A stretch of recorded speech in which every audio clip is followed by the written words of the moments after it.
primer día en un campo en Arizona. Está muy bien. Aquí estamos ya. Hay bastantes mesitas. Es enorme, este sitio es enorme. Es enorme, dice Juan. Lo más importante, hay baños y cactus. Parece que para despegar tienes que pedir pista, así gritando americano, y tienes que hacer como el circuito de pista. Así que dicen que para F3A es un poquito complicado, pero a ver qué tal. Pero sí, aquí hay más mesitas de otras personas, gradas para eventos de los dos lados. Y aquí andan volando. Las montañas, de hecho, donde nos casamos es como ahí. Estamos ultra cerca.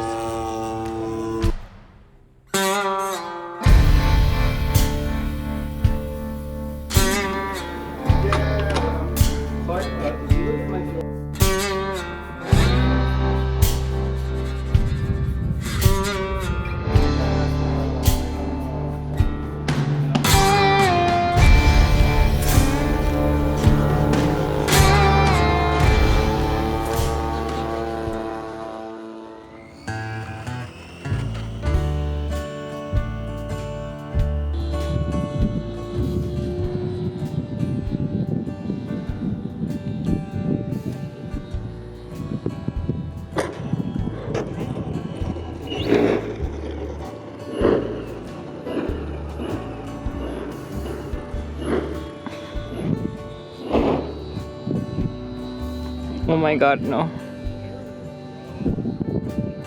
¿Qué le pasó? No sé.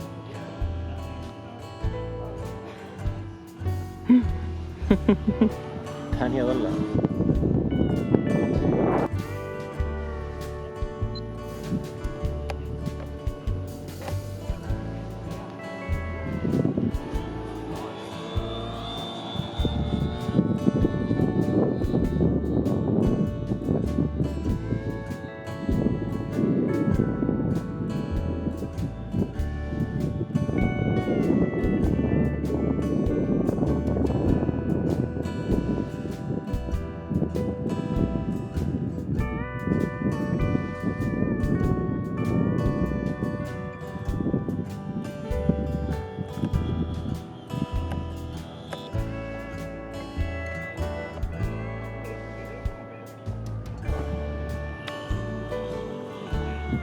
$4,000 million.